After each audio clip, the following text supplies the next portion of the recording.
I'm here at the Zolman Zoo where today I'm going to learn about otters. These are North American river otters, and they are found all over the state of Minnesota, anywhere near lakes, rivers, and streams. They're all over the U.S., and they do live by water. So if we have streams or rivers, which Minnesota has plenty of, we have a lot of otters as well.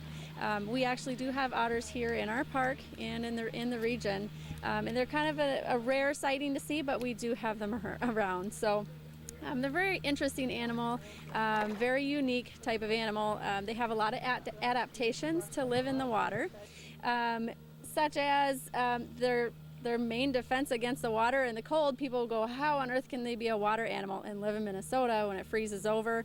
They have a lot of features to that, and one is their fur. They actually have a double layer of fur. So they have an undercoat, which is very, very dense fur, and then they have an upper layer of hair or fur, which has a very oily coat to it. So it actually slicks down and almost makes a complete barrier, waterproof barrier when they're in the water. So actually that freezing cold water in the winter never actually touches their skin. When they get out of the water, then they kind of squeegee themselves off by rubbing on the ground, which also is a dual purpose of spreading their scent and oils along the ground to tell other animals that they're in the area.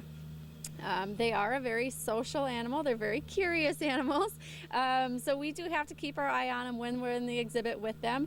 If they do get too close, their instinct may be to nip and bite a little bit. So we just have to watch ourselves a little bit. But they are very curious and very fun animals to watch. Very playful. So they put on a good show for our guests here quite often. Our animals here are pretty old.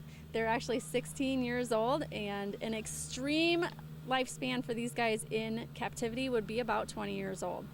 So they're getting up there. They're thinking about trying to stay here and break a record, and so we'll see how long they actually live with us. It'll be kind of a sad day when they do leave.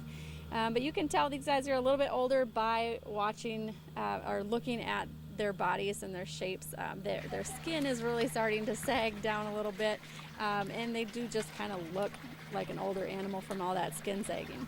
A fun way to tell if they are healthy or not is by looking at the base of their tail, the part of the tail that connects to the body. The fatter that is, the more healthy they are. We have always had very healthy animals here. They have very beefy tails. So we feed them well, and they're very healthy.